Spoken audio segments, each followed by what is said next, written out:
Minha nora estava com o celular quebrado, então resolvi levar em um técnico, conhecido da família, para consertar e fazer uma surpresa para ela. Ele consertou, mas me chamou de canto assustado. Cancele todos seus cartões, troque suas senhas e saia de casa imediatamente. Não volte, ele sussurrou, o rosto pálido. Fiquei muito confusa e perguntei o que estava acontecendo. Ele me mostrou o celular e a tela mostrava algo que me fez tremer de medo. Mas antes de continuar, confira se você já está inscrito no canal e escreva nos comentários. De onde você está assistindo este vídeo? Adoramos saber até onde nossas histórias estão chegando. Meu nome é Marta. Tenho 63 anos e até 3 dias atrás acreditava ter uma vida abençoada. Viúva há 7 anos, moro sozinha em um apartamento confortável em Belo Horizonte, comprado com a pensão que meu marido José me deixou após 35 anos de casamento. Nosso filho Eduardo tem 38 anos e se casou com Camila há 4. Eles não têm filhos. Eduardo sempre foi meu orgulho, formado em administração, trabalhador, atencioso, ou pelo menos era o que eu pensava. Tudo começou na terça-feira passada. O telefone tocou enquanto eu preparava o almoço. Dona Marta, é a Camila. Estou com um problema e preciso de ajuda. Camila raramente me ligava, especialmente no meio da semana. O que aconteceu, querida? Quebrei meu celular. A tela está completamente trincada e não consigo ver quase nada. Tenho uma apresentação importante amanhã e preciso dos arquivos que estão nele. Eduardo está em São Paulo numa reunião e só volta amanhã à noite. Ofereci ajuda imediatamente. Posso levar para consertar se quiser. Seria perfeito. Posso passar aí em meia hora para deixá-lo com você? Só preciso das minhas senhas. Estão todas salvas lá. Quando Camila chegou, notei que estava mais arrumada do que o normal para uma terça-feira comum. Cabelos impecáveis, maquiagem perfeita, roupas elegantes. Obrigada, Marta. Não sei o que faria sem você. Ela me entregou o celular com a tela completamente estilhaçada.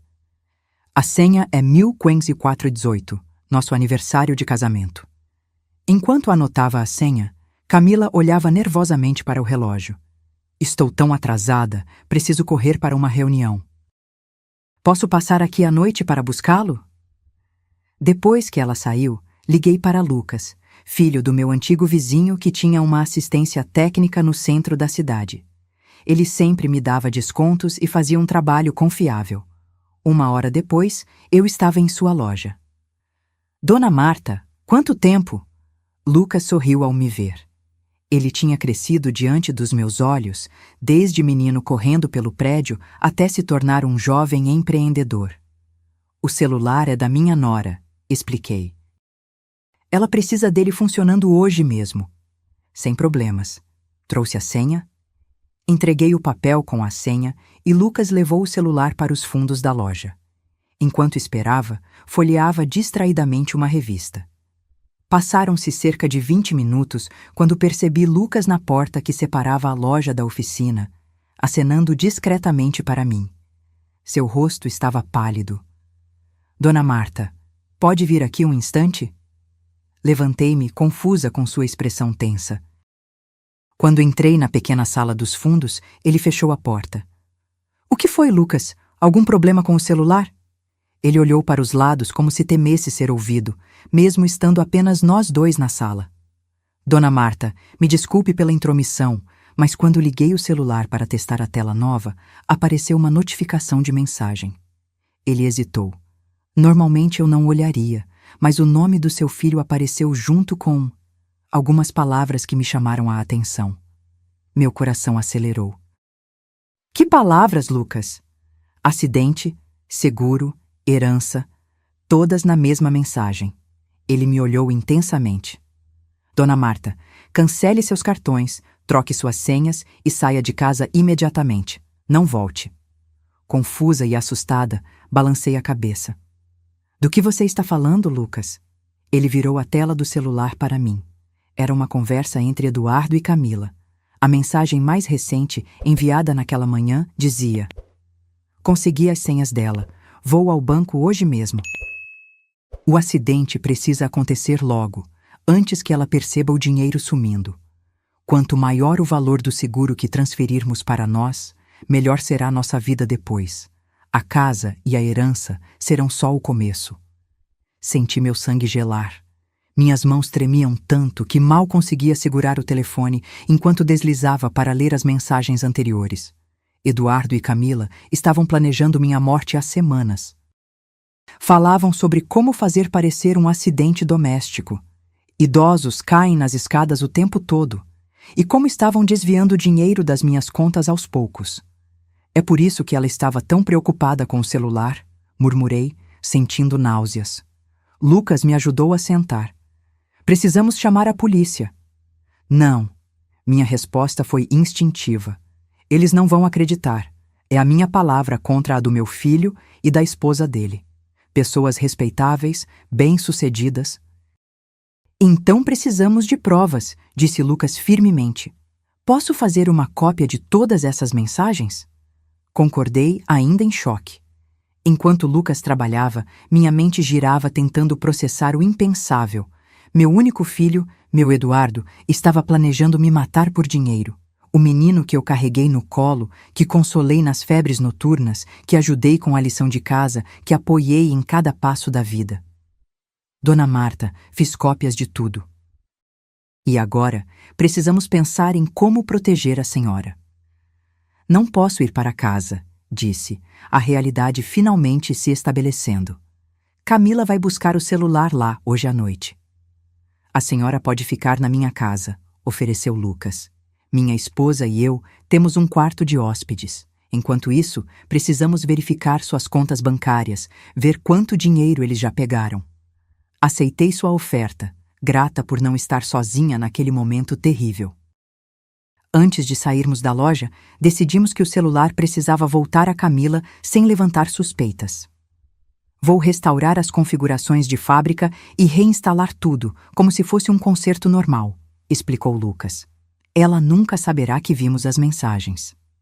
Enquanto ele terminava o serviço, usei meu próprio celular para ligar para o banco. O atendente confirmou meu maior temor. Nos últimos 2 meses, mais de 70 rallies. 000 haviam sido transferidos da minha conta para uma conta desconhecida em pequenas quantias, usando o aplicativo do banco. Alguém havia usado meu login e senha. Camila. Ela devia ter visto minhas senhas em algum momento, talvez quando eu pedi sua ajuda para configurar o aplicativo do banco no meu celular novo há alguns meses. Com o coração partido e a mente em alerta, deixei a loja com Lucas. O celular de Camila estava consertado e pronto para ser devolvido, sem nenhum indício de que havíamos descoberto seu plano macabro. Agora precisávamos agir rapidamente. Minha própria sobrevivência dependia disso. Antes de irmos para a casa de Lucas, passamos no banco. Cancelei todos os meus cartões, mudei todas as senhas e bloqueei qualquer transferência que não fosse feita presencialmente por mim, com documento e biometria. O gerente, que me conhecia há anos, ficou visivelmente preocupado com minha aparência. Está tudo bem, Dona Marta? Apenas uma medida de precaução, respondi com um sorriso forçado. Ando muito esquecida ultimamente. Saindo do banco, Lucas sugeriu que ligássemos para Camila informando que o celular estava pronto, mas que eu havia deixado na loja dele para ela buscar, pois eu teria um compromisso à noite. A mentira era necessária para ganhar tempo. No caminho para a casa de Lucas, minha cabeça ainda tentava absorver a realidade. Como não percebi nada?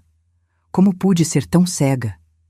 Pensei em todas as vezes que Eduardo e Camila apareceram de surpresa nos últimos meses, sempre tão solícitos, sempre se oferecendo para ajudar com minhas contas, meus remédios, minhas compras. Mãe, você está ficando esquecida, Eduardo havia dito semanas atrás. Vamos contratar alguém para cuidar de você. Na época, interpretei como preocupação. Agora entendia que era parte do plano. Me fazer parecer mentalmente incapaz para que minha morte parecesse um acidente plausível. A casa de Lucas era simples, mas acolhedora. Sua esposa, Ana, recebeu-me com gentileza, sem fazer muitas perguntas quando Lucas explicou que eu precisava ficar alguns dias. Naquela noite, não consegui dormir. A traição era uma ferida aberta, sangrando. O filho que eu amava mais que tudo estava planejando minha morte. Por quê? Dinheiro? Nunca fui rica, mas tinha uma vida confortável. A casa que José e eu compramos há 30 anos agora valia muito mais, graças à valorização do bairro. Minha pensão era boa, e havia o seguro de vida que José deixou. Deitada na cama de hóspedes, lágrimas silenciosas escorriam pelo meu rosto. O que eu faria agora? Para onde iria? Como enfrentaria meu próprio filho, sabendo do seu plano monstruoso? Enquanto o dia amanhecia, uma coisa estava clara. Eu não seria uma vítima passiva. Não me entregaria ao destino que Eduardo e Camila planejaram para mim. José sempre dizia que eu tinha o espírito de uma guerreira. Era hora de provar que ele estava certo. No dia seguinte, acordei com a sensação de ter vivido um pesadelo, mas a realidade bateu forte quando vi o quarto desconhecido ao meu redor. Não estava em casa. Estava escondida, fugindo do meu próprio filho que planejava me matar. Ouvi batidas suaves na porta, e Ana, esposa de Lucas, entrou com uma bandeja de café da manhã. Dona Marta, trouxe algo para a senhora comer. Lucas pediu para avisar que já está na loja e que Camila buscou o celular ontem à noite. Agradeci e forcei alguns bocados, embora meu estômago estivesse em nós. Minha mente não parava de trabalhar, analisando cada interação recente com Eduardo e Camila, procurando sinais que eu deveria ter percebido. 2 semanas atrás, Eduardo havia insistido para que eu fizesse um check-up completo. Mãe, estou preocupado com sua memória. Você tem esquecido coisas importantes. Na época, fiquei irritada com sua insistência. Eu me sentia perfeitamente bem. Agora entendi que ele estava plantando sementes de dúvida sobre minha capacidade mental. 1 mês antes, Camila apareceu com vitaminas novas. São ótimas para mulheres na sua idade, Marta. Vão te ajudar a dormir melhor. Eu havia tomado aquelas pílulas religiosamente. Seriam mesmo vitaminas ou algo mais sinistro? Meu celular tocou, interrompendo meus pensamentos sombrios. Era Eduardo. Meu coração disparou. Com as mãos trêmulas, atendi. Mãe, onde você está? Passei no seu apartamento ontem à noite e você não estava. Estou preocupado. Respirei fundo, tentando controlar minha voz. Oi, filho. Estou na casa de uma amiga da hidroginástica. Decidimos fazer uma noite de filmes. A mentira saiu mais facilmente do que eu esperava. Uma amiga? Que amiga? Você nunca mencionou ninguém da hidroginástica antes. O tom dele, uma mistura de desconfiança e irritação mal disfarçada, confirmou minhas suspeitas. Ele não estava preocupado, estava contrariado por não me encontrar em casa. Talvez o acidente estivesse programado para ontem à noite. A Regina conheci há pouco tempo. Foi tão divertido que acabei dormindo aqui. Entendo, ele respondeu após uma pausa. Bem, estou em Belo Horizonte. Voltei mais cedo de São Paulo. Que tal eu passar aí hoje à tarde? Precisamos conversar sobre algumas coisas importantes. Que coisas? Nada demais. Só alguns papéis do banco que precisam da sua assinatura. Eu e Camila achamos que seria bom reorganizar suas finanças, para facilitar. Reorganizar minhas finanças. Transferir tudo para eles, provavelmente. Claro, filho, mas hoje não vai dar. Tenho consulta médica à tarde. Que tal amanhã? Outra pausa. Consulta? Com qual médico? Posso te levar. Não precisa. Regina vai comigo. É só uma consulta de rotina. Mais mentiras.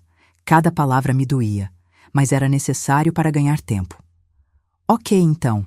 Amanhã passo no seu apartamento. Por volta das 10 horas, está bom? Perfeito. Até amanhã, filho. Ao desligar, percebi que minhas mãos ainda tremiam. Lucas havia me deixado um recado com Ana. Ele tinha um amigo advogado que poderia nos aconselhar. Marquei de encontrá-los na hora do almoço. O escritório do Dr. Paulo ficava em um prédio discreto no centro. Era um homem na casa dos 60 anos, de fala pausada e olhar perspicaz. Lucas já havia lhe contado minha situação. Dona Marta, o que seu filho e sua nora estão planejando é gravíssimo. Tentativa de homicídio, estelionato, apropriação indébita. Precisamos agir com cuidado. O que posso fazer? É minha palavra contra a deles. Não exatamente, respondeu ele ajustando os óculos. Lucas me mostrou as cópias das mensagens.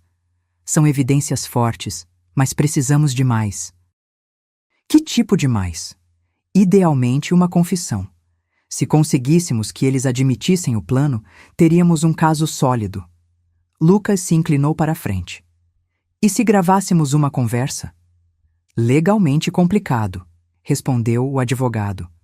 Gravações sem o conhecimento de todas as partes envolvidas nem sempre são aceitas como evidência. Mas, ele fez uma pausa significativa, poderiam nos dar direcionamento para conseguir provas mais concretas. Saí do escritório com um plano. Eduardo queria me encontrar amanhã. Seria minha chance de obter algum tipo de confissão. Dr. Paulo me emprestou um pequeno gravador explicando como escondê-lo e operá-lo. De volta ao apartamento de Lucas, comecei a me preparar mentalmente para o encontro. Precisava parecer normal, despreocupada, completamente ignorante sobre o plano deles. Seria o papel mais difícil da minha vida. Naquela noite, não consegui dormir novamente. Repassei mentalmente cada palavra que diria, cada reação que teria. Eduardo era esperto. Qualquer deslize de minha parte poderia alertá-lo. Pela manhã, Lucas me levou ao meu apartamento 1 hora antes do horário marcado com Eduardo. Precisava parecer que eu havia passado a noite ali. Arrumei rapidamente a cama, deixei uma xícara na pia como se tivesse tomado café. Vou ficar no carro, estacionado na esquina, disse Lucas. Se precisar de qualquer coisa, é só me ligar. Tenha cuidado, Dona Marta. Às 10 horas em ponto, a campainha tocou. Respirei fundo, ativei o gravador escondido no bolso do meu roupão e abri a porta. Eduardo estava lá, sorrindo como sempre. Meu filho, meu único filho. Por um momento fugaz, quis acreditar que tudo não passava de um terrível mal-entendido. Bom dia, mãe! Ele me abraçou e eu me forcei a retribuir, embora cada célula do meu corpo quisesse recuar. Como foi no médico ontem? Tudo bem, apenas exames de rotina. Mantive a voz casual enquanto o conduzia para a sala. Ótimo. E essa sua amiga nova, Regina? Nunca ouvi você falar dela antes. Havia uma ponta de desconfiança em sua voz que confirmava minhas suspeitas. Ele estava me testando. Conheci na hidroginástica há algumas semanas. É viúva também. Temos muito em comum. Eduardo sorriu, mas o sorriso não chegou aos seus olhos. Que bom que está fazendo novas amizades. Aliás, falando em amizades, notei que você anda mais esquecida ultimamente.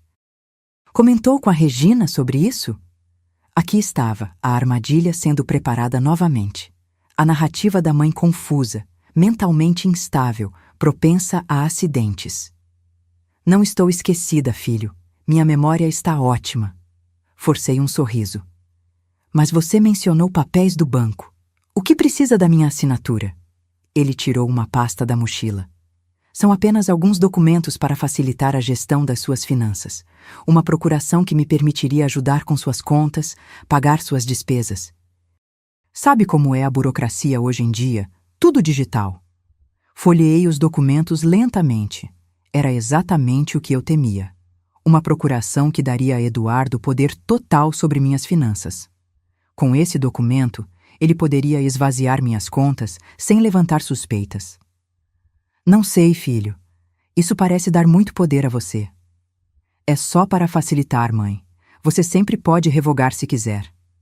Seu tom era paciente, como se explicasse algo a uma criança.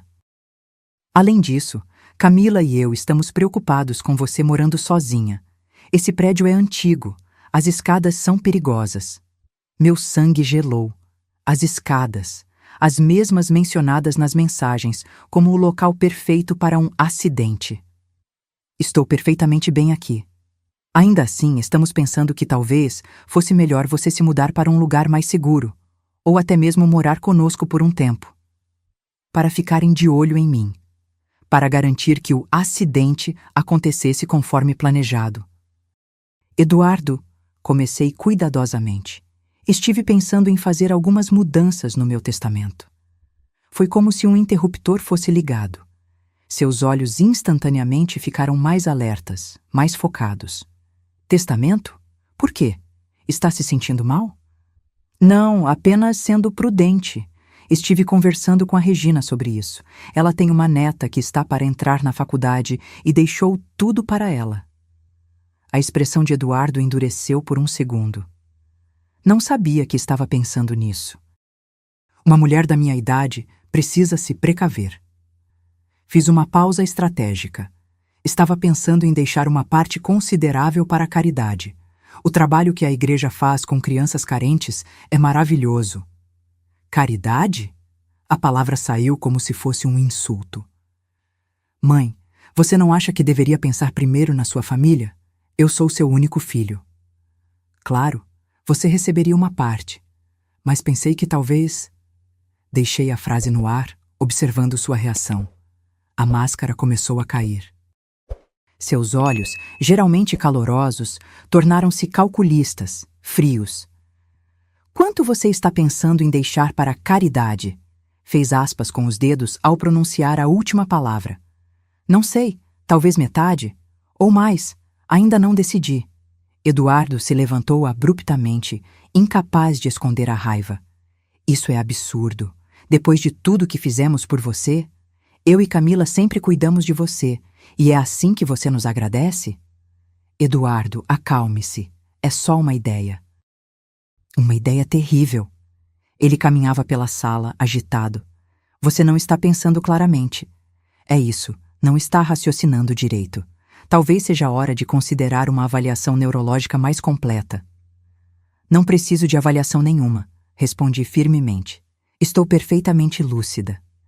Ele parou, respirou fundo, claramente tentando se controlar. Quando falou novamente, sua voz estava mais calma, mas havia um tom ameaçador subjacente.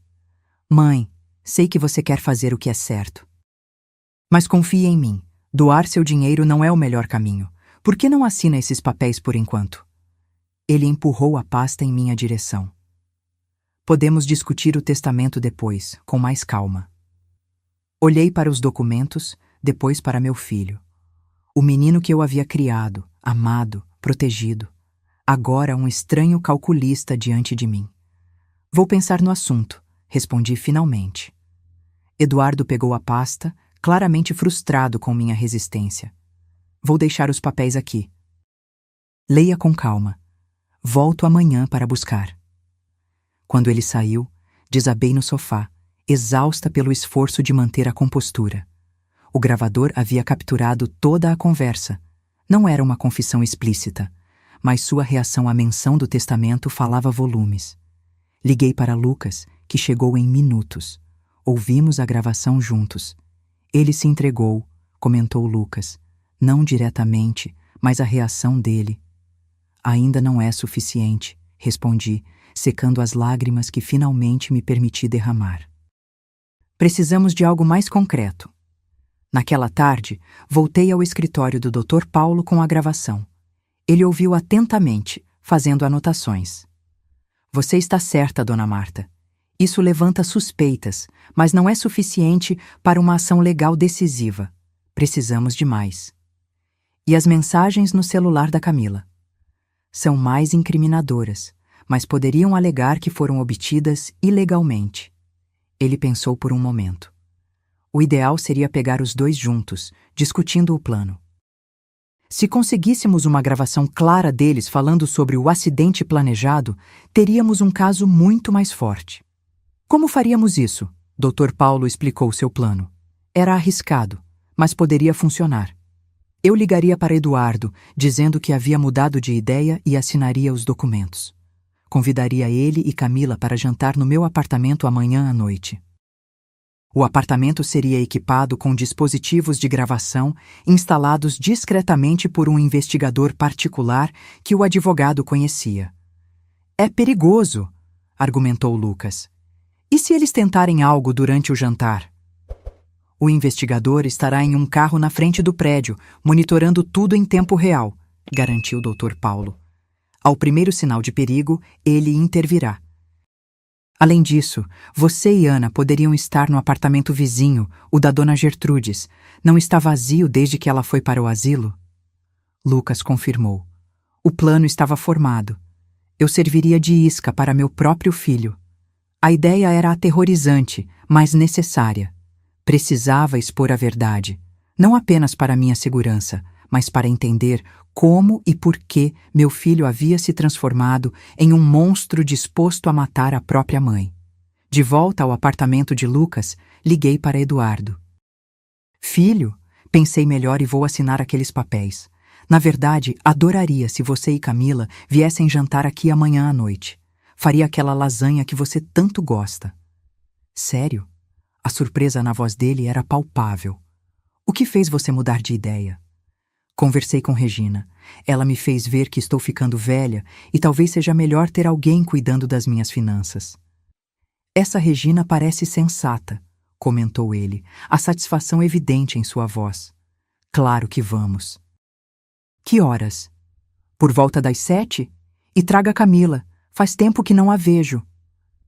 Ao desligar, senti um calafrio. Estava convidando para minha casa as 2 pessoas que planejavam me matar. O jogo havia virado, e agora eu era a caçadora, não mais a presa.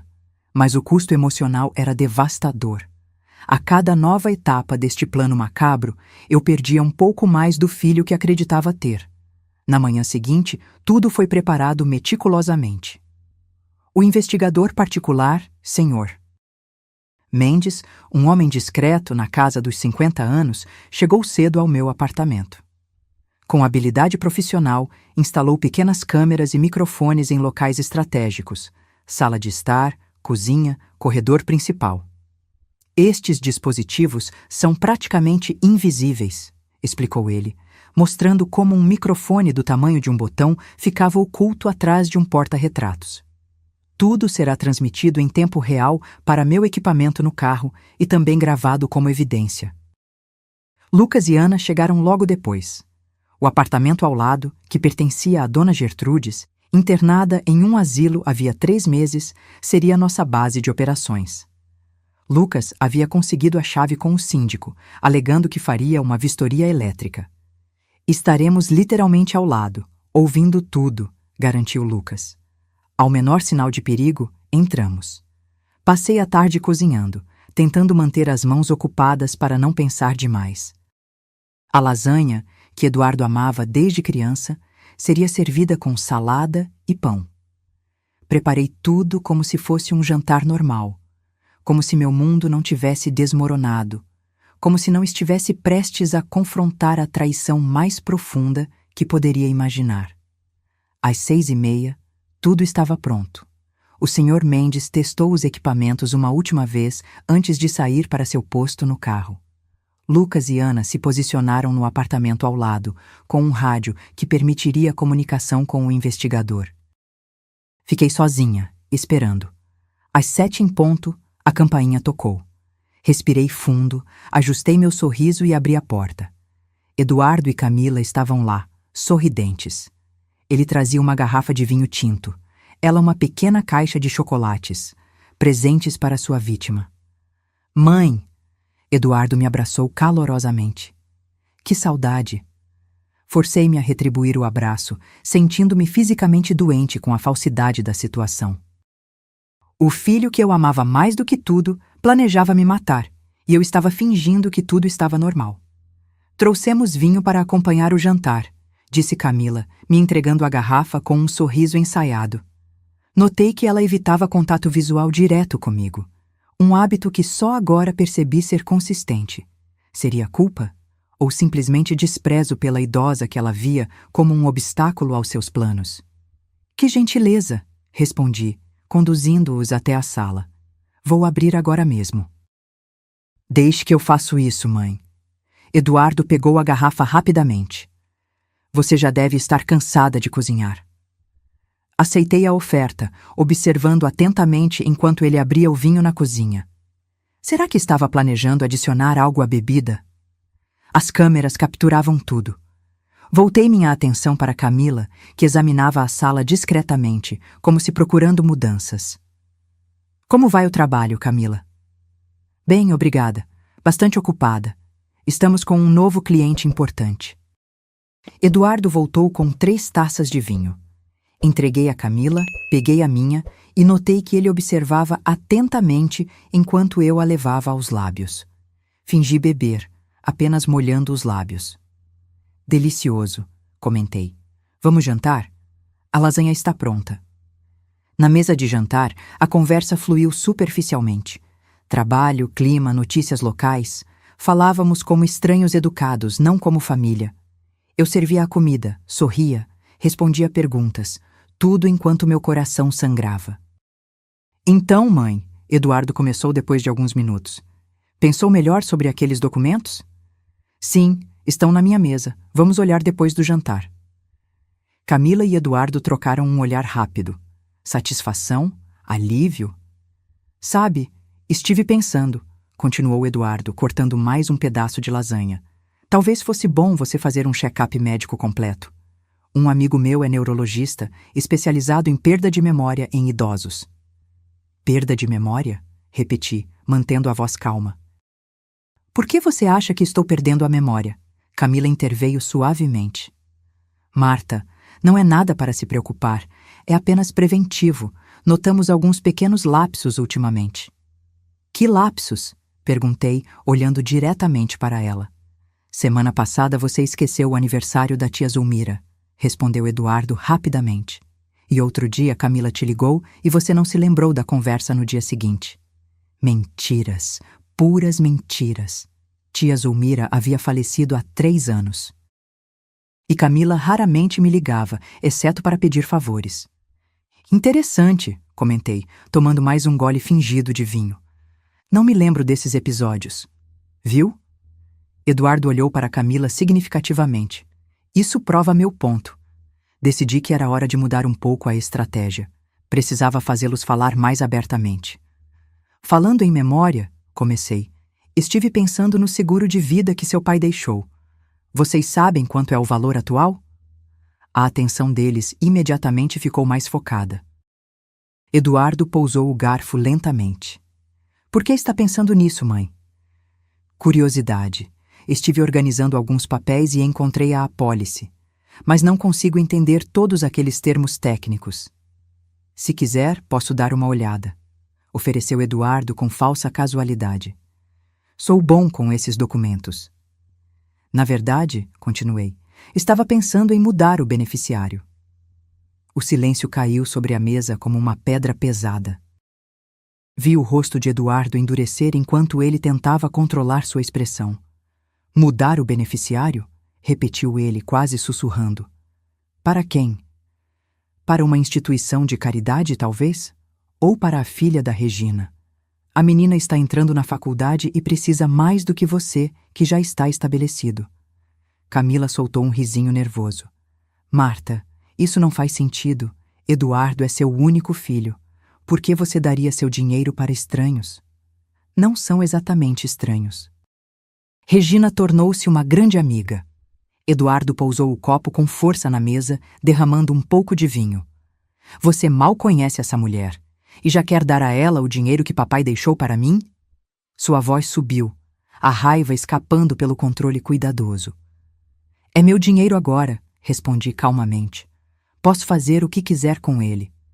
Camila colocou a mão no braço de Eduardo, como se tentando acalmá-lo, mas seus olhos estavam frios, calculistas. Marta, ela disse com falsa doçura. Acho que isso demonstra exatamente o que estamos dizendo sobre sua memória. Você está tomando decisões impulsivas que vão contra tudo que sempre valorizou. Família em primeiro lugar, lembra? Eu me lembro perfeitamente, respondi, olhando nos olhos dela. É por isso que estou chocada com certas descobertas recentes. Que descobertas? A voz de Eduardo era cautelosa agora. Hesitei propositalmente, como se tivesse falado demais. Nada importante. Apenas algumas movimentações estranhas nas minhas contas bancárias. Os dois trocaram olhares rápidos, tensos. Eduardo se recompôs primeiro. Que tipo de movimentações? Pequenas transferências, dinheiro saindo sem que eu tenha autorizado. Deve ser algum erro do banco, sugeriu Camila rapidamente. Ou talvez você tenha autorizado e esquecido, acrescentou Eduardo. Viu? É exatamente sobre isso que estamos falando. Você está ficando confusa. Inclinei-me sobre a mesa, encarando-os. Não estou confusa. Nunca autorizei transferências para uma conta chamada Paraíso Futuro Lita. Vocês sabem algo sobre isso? Eduardo empalideceu visivelmente. Camila engoliu em seco. Não sei do que você está falando, respondeu ele, mas sua voz traiu a mentira. Estranho, continuei, porque o gerente do banco me mostrou que essa empresa foi registrada recentemente. Os donos são Eduardo e Camila Silva. O silêncio que se seguiu foi ensurdecedor.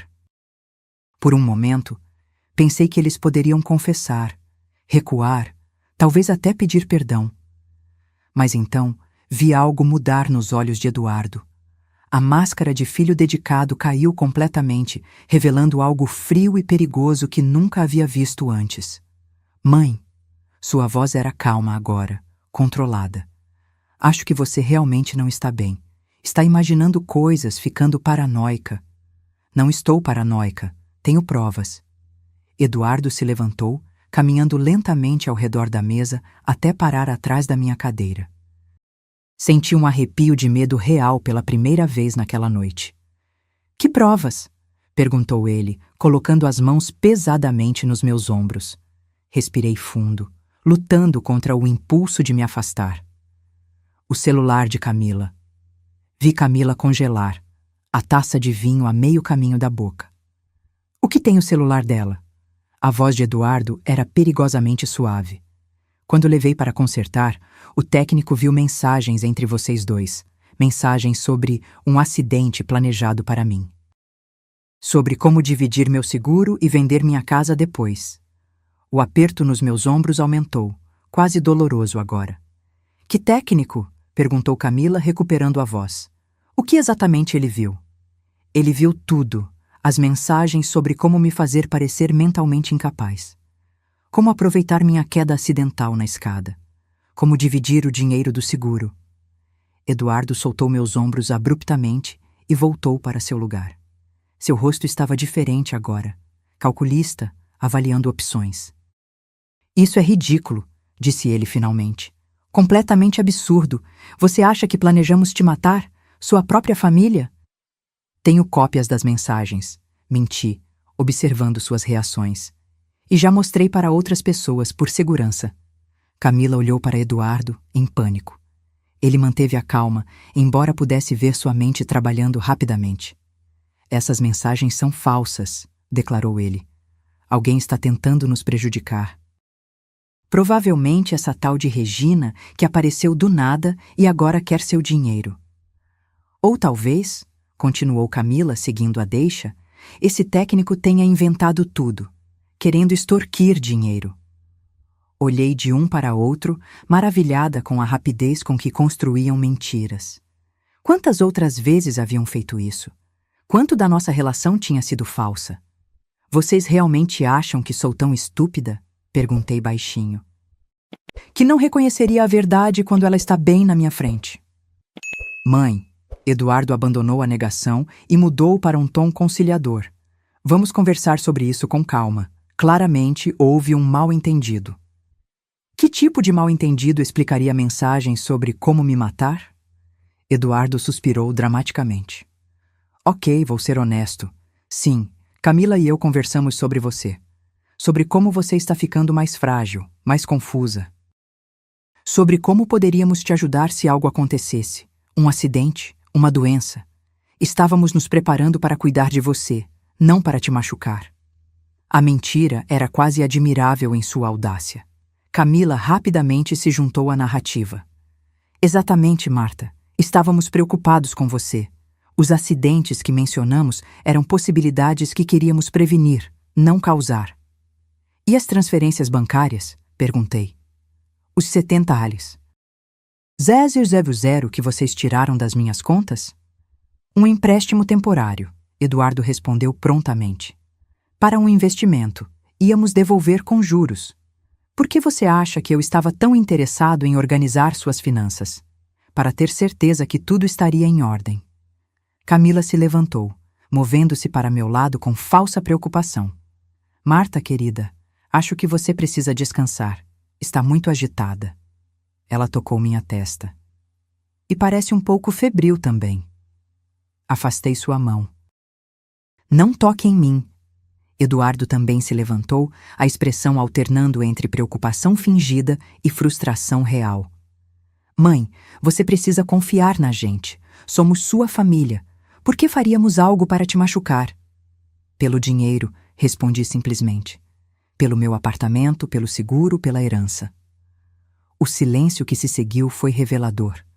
Por um momento, vi a verdade nua nos olhos deles. Eu estava certa, e eles sabiam que eu sabia. Eduardo recuperou-se primeiro. Isso é absurdo. Você realmente acha que eu, seu único filho, seria capaz de te matar por dinheiro? Antes que pudesse responder, Camila interferiu, sua voz subitamente mais urgente. Eduardo, ela não está raciocinando direito. Olhe para ela, tremendo, acusando a própria família. Isso é algum tipo de paranoia. Precisamos chamar um médico. Ela já estava pegando o celular, mas Eduardo a deteve com um gesto. Espere. Ele me olhou intensamente.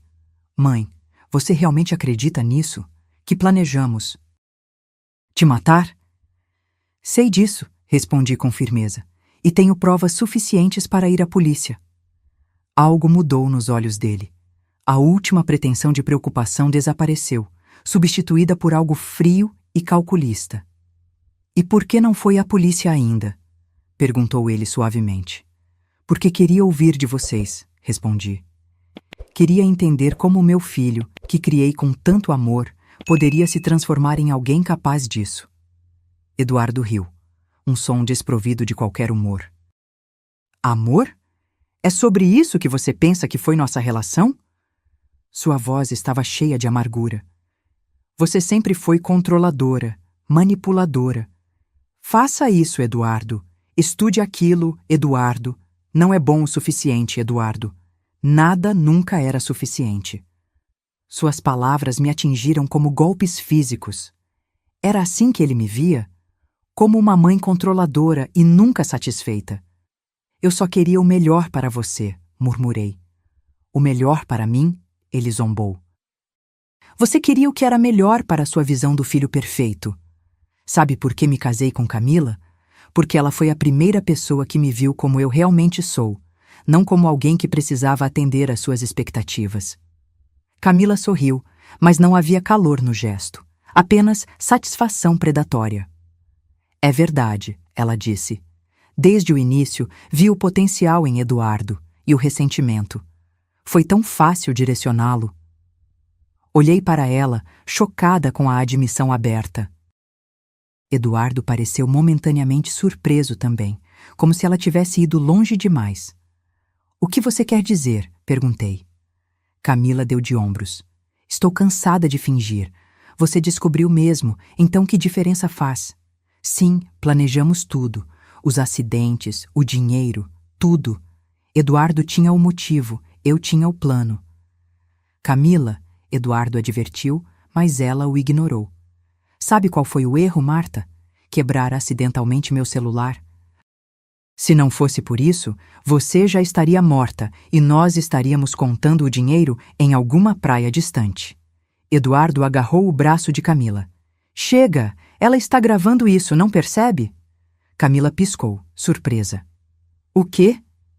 Ele começou a examinar a sala freneticamente, procurando dispositivos de escuta.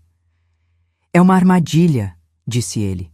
Ela está tentando nos fazer confessar. De repente, a situação ficou muito mais perigosa. Eduardo avançou em minha direção, o rosto contorcido de raiva.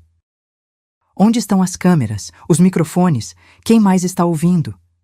Recuei, mas ele me agarrou pelo braço com força suficiente para deixar marcas. Responda! Nesse momento, a porta do apartamento foi aberta com violência. Lucas e o Sr. Mendes entraram correndo, seguidos por 2 policiais uniformizados. Polícia! Afaste-se dela! Gritou um dos oficiais. Eduardo me soltou imediatamente, erguendo as mãos. Camila permaneceu paralisada, o choque evidente em seu rosto. O que é isso? Eduardo tentou soar indignado. Estamos apenas jantando com minha mãe. O que está acontecendo? O Sr. Mendes se adiantou, mostrando um distintivo. Investigador Mendes, Polícia Civil, temos tudo gravado. As ameaças, a confissão parcial. Vocês 2 estão presos por tentativa de homicídio, fraude financeira e conspiração. Enquanto os policiais algemavam Eduardo e Camila, senti meu corpo enfraquecendo. Décadas de amor maternal, de sonhos e esperanças para meu filho, desmoronavam diante dos meus olhos. Lucas me amparou quando minhas pernas cederam. Acabou, Dona Marta, ele sussurrou. A senhora está segura agora. Eduardo me olhou uma última vez antes de ser levado. Não havia remorso em seus olhos, apenas raiva fria por ter sido pego. Isso não acabou, ele murmurou ao passar por mim. E mesmo cercada por pessoas que me protegiam, senti um calafrio percorrer minha espinha. Porque, no fundo, sabia que era verdade. O pesadelo da traição estava apenas começando. Os dias que se seguiram à prisão de Eduardo e Camila passaram como um pesadelo em câmera lenta. O apartamento que por tantos anos havia sido meu refúgio tornou-se um lugar estranho, contaminado pelas lembranças daquela última noite. Cada canto parecia sussurrar traição. Lucas e Ana insistiram que eu ficasse com eles novamente. Pelo menos até tudo se acalmar, argumentaram. Aceitei, grata pela companhia e pelo apoio genuíno que me ofereciam. A investigação avançou rapidamente. O Dr. Paulo manteve-me informada sobre cada desenvolvimento. As provas eram esmagadoras, as gravações daquela noite, os registros das transferências bancárias, as mensagens recuperadas do celular de Camila e agora, mais perturbador ainda, evidências de que eu estava sendo lentamente envenenada. Encontraram traços de arsênico no seu cabelo, explicou o doutor. Paulo durante uma de nossas reuniões. Em níveis baixos, consistentes com envenenamento gradual. Provavelmente colocado na sua comida ou bebida durante meses. Lembrei-me das vitaminas especiais que Camila havia me dado. Das vezes em que Eduardo insistia em preparar meu chá quando me visitava. Das dores de cabeça persistentes, da fadiga inexplicável, dos lapsos ocasionais de memória que eu havia atribuído à idade. Eles estavam me matando lentamente, murmurei, a realidade ainda difícil de aceitar completamente. Meu próprio filho. O envenenamento gradual serviria para 2 propósitos, continuou o advogado. Enfraquecê-la fisicamente e criar um histórico de confusão mental que tornaria um eventual acidente menos suspeito. Passou-se uma semana antes que eu reunisse coragem para visitar Eduardo na prisão. Camila estava detida em outra instituição. Eles haviam sido separados propositalmente para evitar que coordenassem suas defesas. A sala de visitas era fria e impessoal. Guardas atentos observavam cada interação. Eduardo entrou usando um uniforme laranja, algemas nos pulsos. Parecia mais magro, mais velho, os olhos marcados pelo cansaço ou remorso. Eu não sabia dizer qual. Por quê?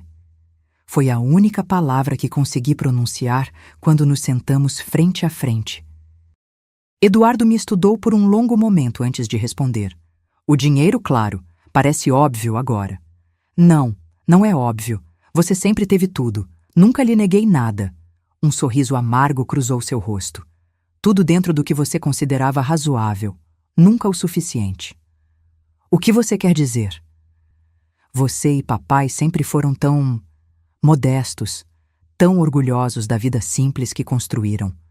Enquanto isso, eu via meus amigos viajando pelo mundo, morando em mansões, dirigindo carros de luxo. Então isso é sobre inveja, sobre status. Ele inclinou-se para a frente. É sobre o que eu mereço, sobre não esperar décadas para ter o que é meu por direito. Por direito? Repeti incrédula. Você acha que tem direito ao que seu pai e eu construímos com nosso trabalho? Sou seu único filho. Para quem mais iria? Sua lógica era tão distorcida quanto perturbadora. E isso justifica me matar?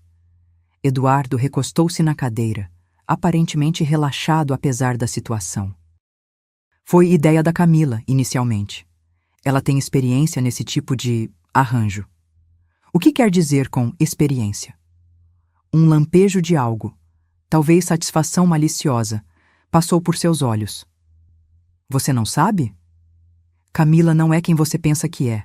Seu nome verdadeiro nem é Camila Silva, é Renata Cardoso. O nome não significava nada para mim. E por que isso importa? Procure na internet quando chegar em casa. Renata Cardoso, de Belo Horizonte. Acusada de matar o marido idoso por envenenamento há 6 anos, nunca condenada por falta de provas. Senti um frio na espinha. Você sabia disso quando se casou com ela? Eduardo hesitou, pela primeira vez parecendo um pouco desconfortável. Não imediatamente. Descobri depois. Ela me contou quando. Quando começamos a discutir nossas opções financeiras.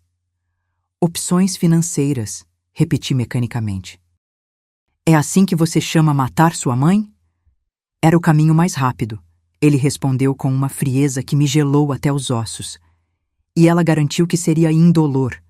Você simplesmente adormeceria uma noite e não acordaria, sem sofrimento. Olhei para meu filho, este estranho, usando o rosto dele, e senti uma dor que transcendia o físico. Você realmente me odeia tanto assim? Não é sobre ódio, ele respondeu, parecendo genuinamente surpreso com a pergunta. É sobre necessidade, sobre oportunidade. E agora? O que acontece agora? Agora eu tenho um bom advogado. Vou alegar que fui manipulado por Camila, ou Renata, como preferir. Que ela planejou tudo, que eu estava sob sua influência. Talvez até use insanidade temporária. Você não está arrependido, percebi, a última esperança se esvaindo. Nem um pouco. Eduardo deu de ombros. Arrependido de ter sido pego, talvez. Mas você está viva, não está? No final, não consegui ir até o fim. Porque eu descobri antes, corrigi. Não porque você desistiu. Ele não respondeu, apenas sorriu aquele sorriso vazio que eu começava a reconhecer como sua verdadeira natureza. Levantei-me para sair, incapaz de suportar mais.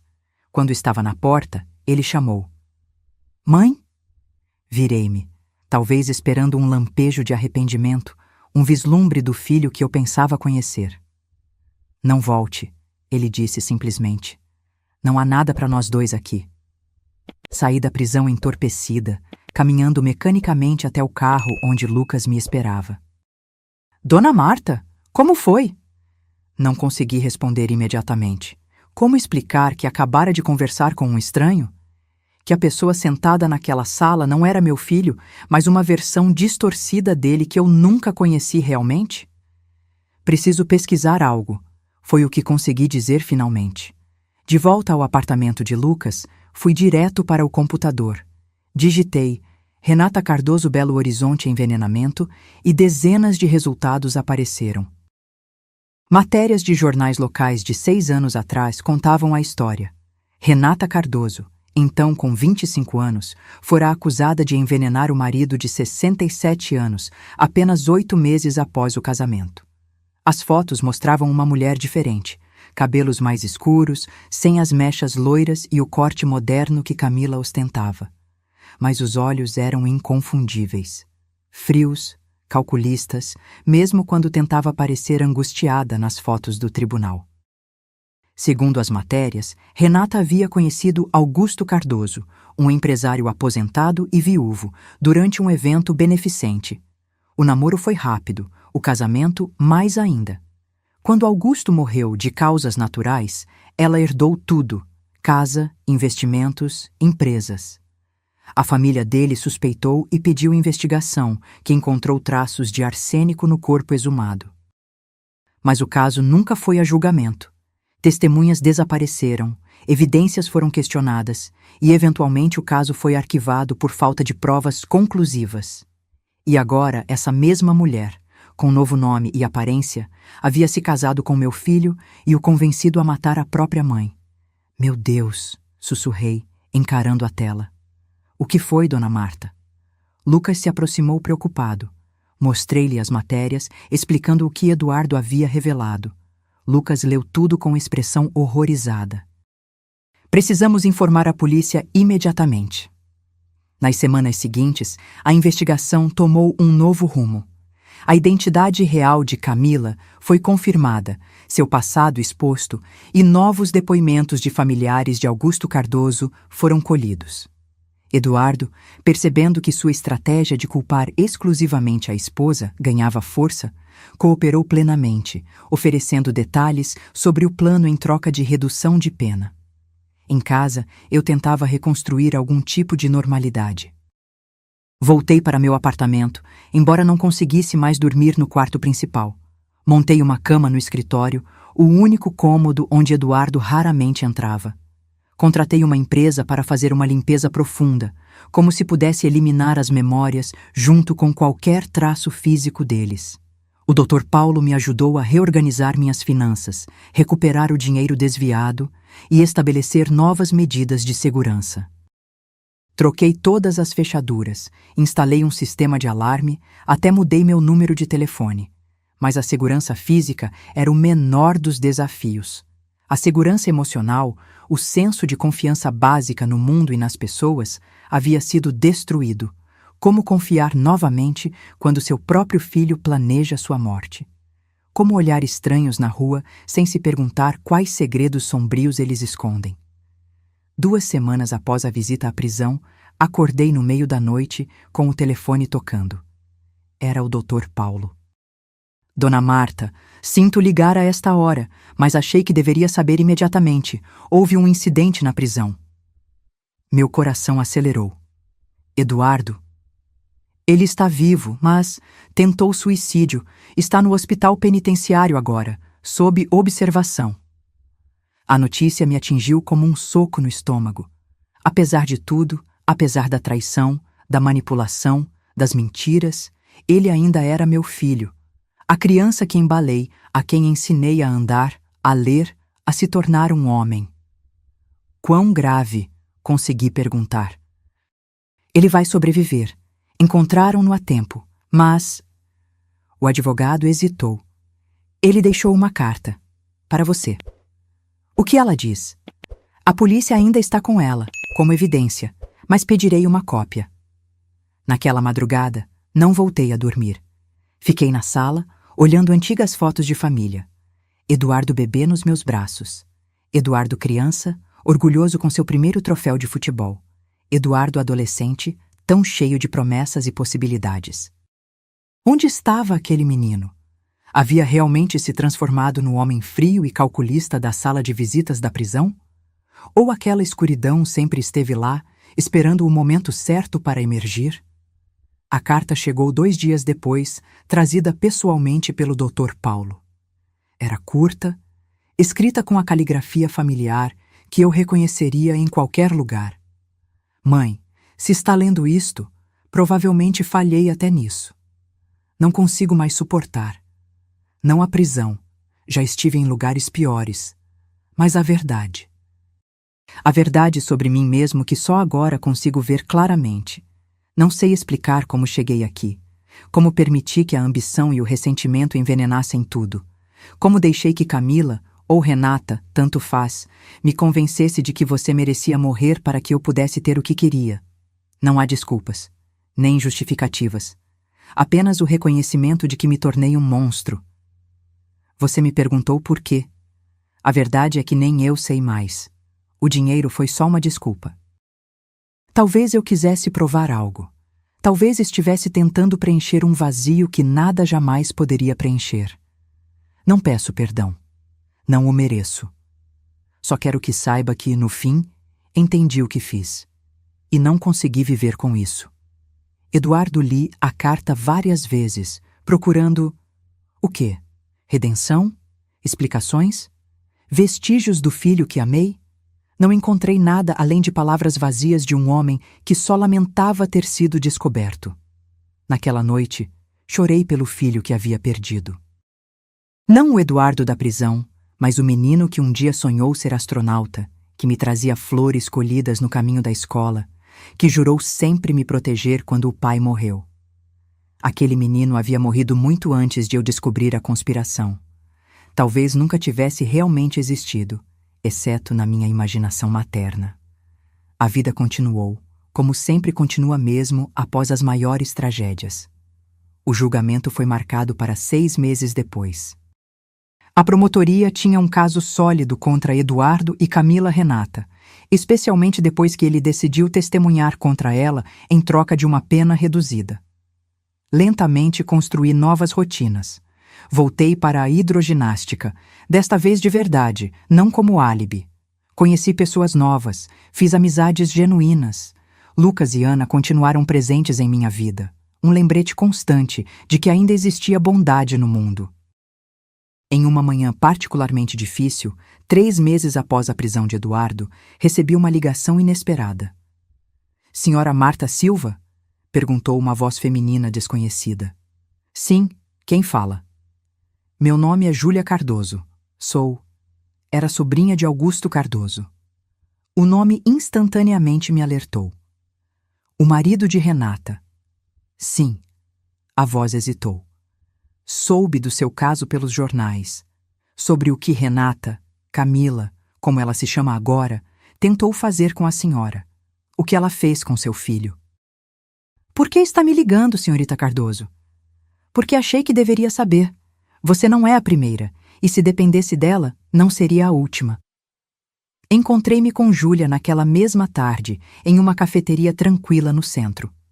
Era uma mulher na casa dos 30, com olhos tristes que pareciam ter visto demais para sua idade. "Meu tio era um homem bom", começou ela. "Viúvo há 5 anos quando conheceu Renata. Ela era encantadora, atenciosa, exatamente o que ele precisava após tanto tempo sozinho." A história era dolorosamente familiar. O romance rápido, o casamento apressado, as mudanças sutis no comportamento do marido. Ele começou a se afastar da família. Dizia que estávamos tentando controlar sua vida, que não respeitávamos suas escolhas. Júlia bebeu um gole de café.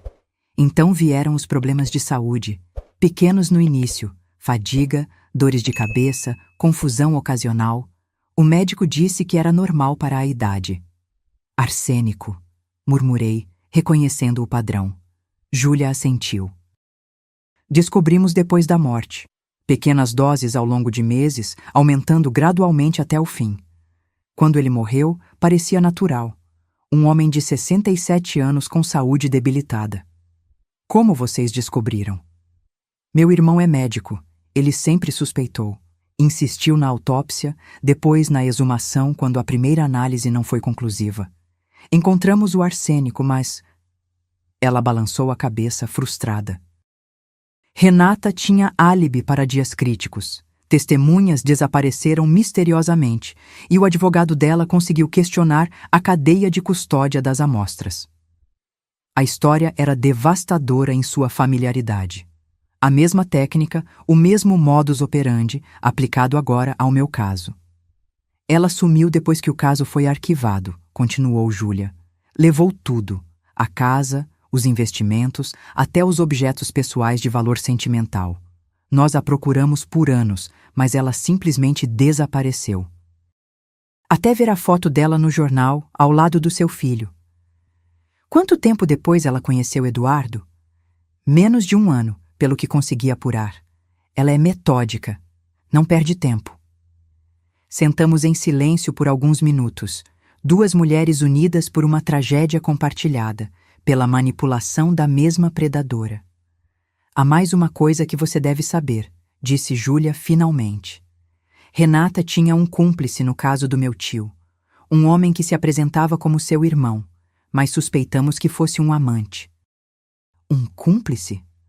A notícia me pegou desprevenida. Sim, ele a visitava frequentemente, sempre quando meu tio não estava. Os vizinhos comentavam. Depois da morte, ele ajudou a esvaziar a casa, a transferir bens. Nunca conseguimos identificá-lo completamente. Usava nomes falsos, documentos forjados. Acha que ele está envolvido no meu caso também? Não sei, respondeu Júlia honestamente. Mas Renata raramente trabalha sozinha. E se seu filho diz que a ideia foi toda dela? Ela deixou a implicação pairar no ar. Saí do encontro com Júlia com mais perguntas do que respostas e um novo fio de medo. E se houvesse mais alguém envolvido? Alguém que eu não conhecia, que poderia ainda estar lá fora, talvez planejando terminar o que Eduardo e Camila Renata haviam começado? Compartilhei minhas preocupações com o Dr. Paulo, que imediatamente entrou em contato com a polícia. Eles prometeram investigar a possibilidade de um terceiro conspirador, verificar as visitas que Camila recebera antes da prisão, os contatos que fizera. Enquanto isso, minha vida continuava em suspenso. Eu existia em um limbo estranho. Não totalmente vítima, já que havia sobrevivido, mas também não completamente sobrevivente, pois a ameaça parecia continuar. Um mês antes do julgamento marcado, recebi outra visita inesperada. Era o Sr. Mendes, o investigador particular que havia ajudado a montar a operação no meu apartamento. Descobrimos algo que a senhora precisa ver, disse ele, colocando uma pasta sobre minha mesa. Câmeras de segurança do seu prédio, 3 meses antes da prisão do seu filho. Observe este homem. Ele mostrou um vídeo granulado do hall de entrada. Um homem de aproximadamente 40 anos, alto e magro, entrava discretamente no prédio. Não usava uniforme, mas carregava uma maleta que sugeria algum tipo de serviço técnico. Ele visitou seu apartamento pelo menos 5 vezes quando a senhora não estava em casa, explicou o Sr. Mendes. Identificamos ele como Rodrigo Santos, mas é uma identidade falsa. Seus documentos são forjados. Rodrigo... O nome soou familiar. Eduardo mencionou um amigo chamado Rodrigo, que era técnico em informática. Disse que ele havia configurado meu novo roteador de internet no início do ano. O senhor Mendes assentiu. E provavelmente instalou algum tipo de software espião no seu computador ou dispositivos de escuta no apartamento. Encontramos evidências de acesso não autorizado ao seu e-mail e contas bancárias. Um calafrio percorreu minha espinha. Ele é o cúmplice que Júlia mencionou? Possivelmente. Estamos rastreando seus movimentos, mas ele desapareceu logo após a prisão de Eduardo e Camila, o que sugere que estava definitivamente envolvido. A ideia de que um estranho havia entrado em minha casa, mexido em meus pertences, planejado minha morte junto com meu filho e sua esposa, era quase insuportável. A violação ia além do físico. Era uma profanação de tudo que eu considerava seguro e sagrado. O que faço agora? Perguntei. Ele ainda pode estar por aí, planejando terminar o serviço. Aumentamos a vigilância no seu prédio, garantiu o Sr. Mendes. E recomendo fortemente que a senhora considere se mudar temporariamente, pelo menos até o julgamento. Quanto menos previsível for sua rotina, melhor. Naquela mesma noite, arrumei uma mala e fui para um hotel no centro da cidade. Era um estabelecimento discreto, não o tipo de lugar que Eduardo ou seus cúmplices procurariam. Registrei-me sob um nome falso, paguei em dinheiro e me instalei em um quarto pequeno, mas limpo no 3º andar. Foi lá, sozinha com meus pensamentos, que comecei a escrever este relato. Inicialmente como terapia, uma forma de processar o trauma, de dar sentido ao inexplicável. Depois, como um testemunho, um aviso para outros que possam se encontrar em situação semelhante. 2 semanas antes do julgamento, recebi uma ligação do Dr. Paulo. Sua voz estava tensa, urgente. Dona Marta, a polícia acabou de me informar. Camila, ou melhor, Renata, foi encontrada inconsciente na cela esta manhã. Tentativa de suicídio, aparentemente. Meu Deus, Ela vai sobreviver? Sim, mas... Ele hesitou. Antes de tentar se matar, ela escreveu uma confissão completa. Nomes, datas, detalhes de todos os seus crimes, inclusive o assassinato do primeiro marido. E Eduardo. Mencionado extensivamente. Segundo ela, ele não foi manipulado. Foi um parceiro voluntário desde o início. A ideia de matá-la foi conjunta, planejada ao longo de meses. A notícia não deveria ter me surpreendido, mas ainda assim doeu. Era a confirmação final de que meu filho, o verdadeiro Eduardo, não alguma versão manipulada dele, havia escolhido conscientemente planejar minha morte.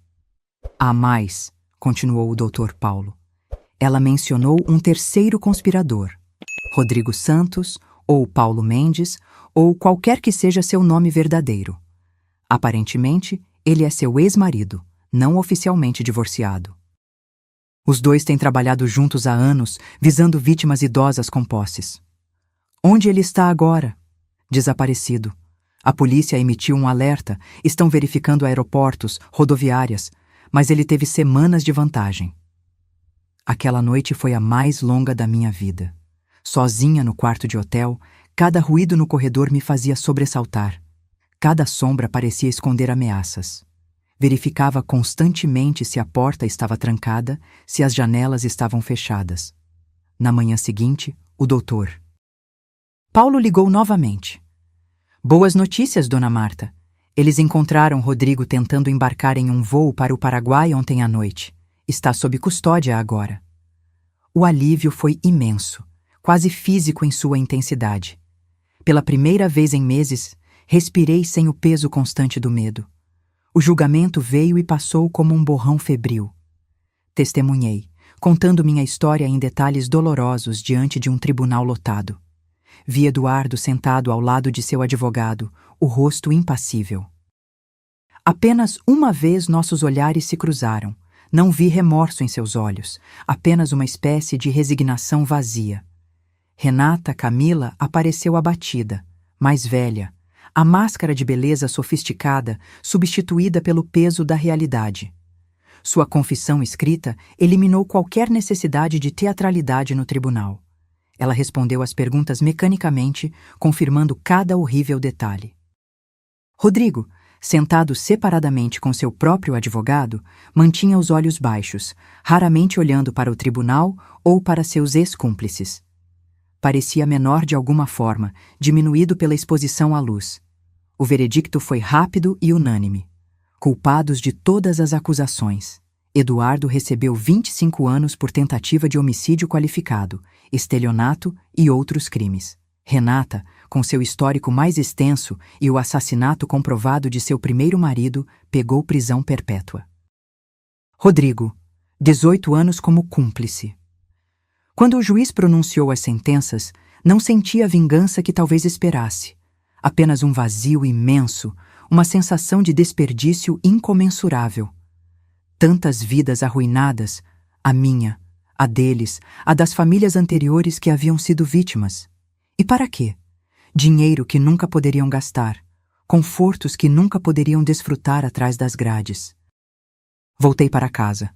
Não o apartamento onde tudo aconteceu, mas uma nova casa, menor e mais aconchegante, em um bairro diferente. Comecei lentamente a reconstruir minha vida, um dia de cada vez. Lucas e sua esposa continuaram próximos, visitando regularmente, ajudando nas pequenas e grandes tarefas. Conheci outras pessoas através de grupos de apoio a vítimas de crimes. Fiz novos amigos, descobri novos interesses. Ocasionalmente, recebo notícias sobre Eduardo através do sistema prisional. Ele está estudando, dizem, comportando-se bem, participa de terapia de grupo, nunca pede para me ver, nunca escreve. É como se tivéssemos um acordo tácito de que aquele capítulo está encerrado para sempre. E talvez esteja. Talvez algumas feridas sejam profundas demais para cicatrizar. Algumas traições fundamentais demais para perdoar. Não carrego ódio em meu coração. Seria um peso muito grande para suportar nos anos que me restam. Mas também não alimento falsas esperanças de reconciliação ou redenção.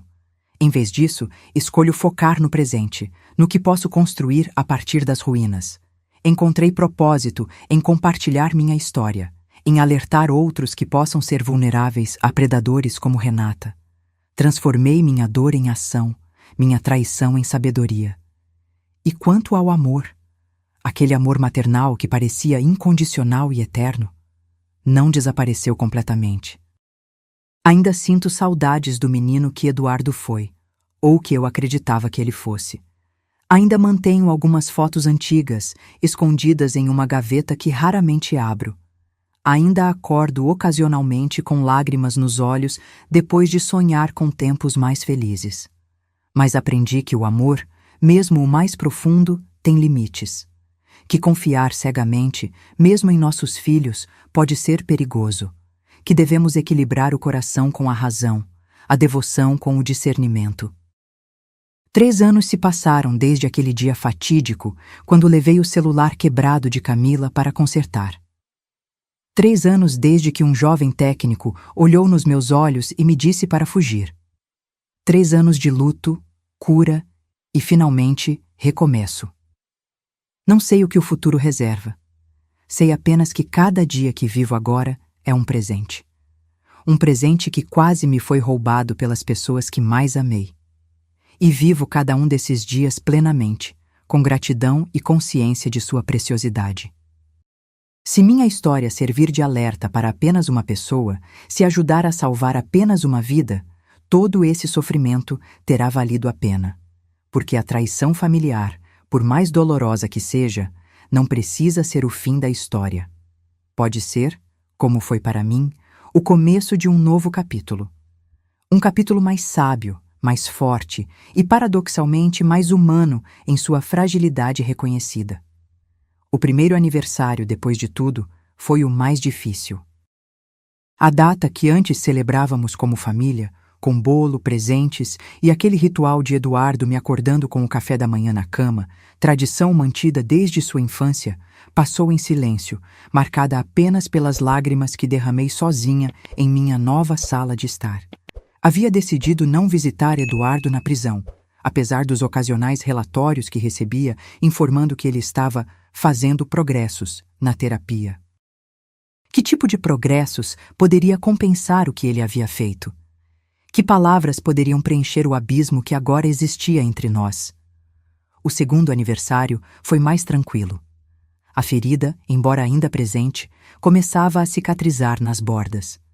Naquele dia, aceitei o convite de Lucas e Ana para um almoço em sua casa. Eles tinham um bebê agora, um menino rechonchudo de 6 meses chamado Miguel. Segurá-lo em meus braços, sentir seu calor, seu peso reconfortante, ouvir seu riso despreocupado, trouxe uma espécie de cura que nenhuma terapia conseguira até então. Você seria uma ótima avó, Dona Marta, comentou Ana, observando como o bebê se acalmava em meus braços. A observação inocente provocou uma pontada de dor. Sim, eu teria sido uma avó dedicada, amorosa. Era um dos futuros que Eduardo e Camila haviam roubado de mim. Foi ao segurar Miguel que tomei uma decisão. Não deixaria que o que aconteceu definisse o resto da minha vida. Não permitiria que a traição de meu filho me transformasse em uma mulher amarga, desconfiada, fechada para novas conexões. Na semana seguinte, me inscrevi como voluntária em um abrigo para crianças abandonadas. 2 vezes por semana, ia ler histórias para os pequenos, ajudava com lições de casa, oferecia o colo que muitos nunca conheceram. Não substituía a família que perdi, mas preenchia um vazio que nem sabia existir. No 3º aniversário, recebi uma carta inesperada. O envelope tinha o carimbo do presídio, mas não era de Eduardo. Era de Camila, ou melhor, Renata.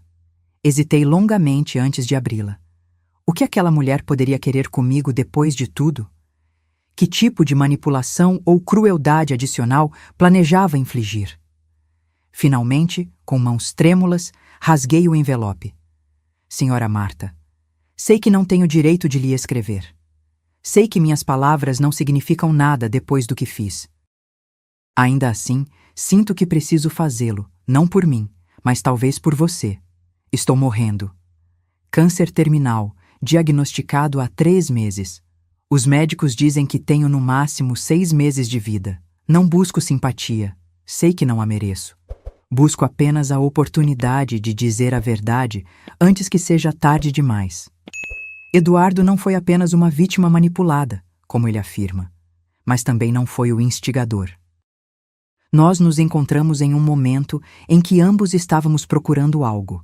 Ele, uma saída rápida para obter o que considerava merecer. Eu, uma nova vítima após o fracasso com meu último alvo. Reconhecemos algo um no outro quase imediatamente. Uma escuridão compartilhada, um vazio que nada preenchia. Foi uma parceria desde o início. Ele com seu conhecimento sobre você e sua vida.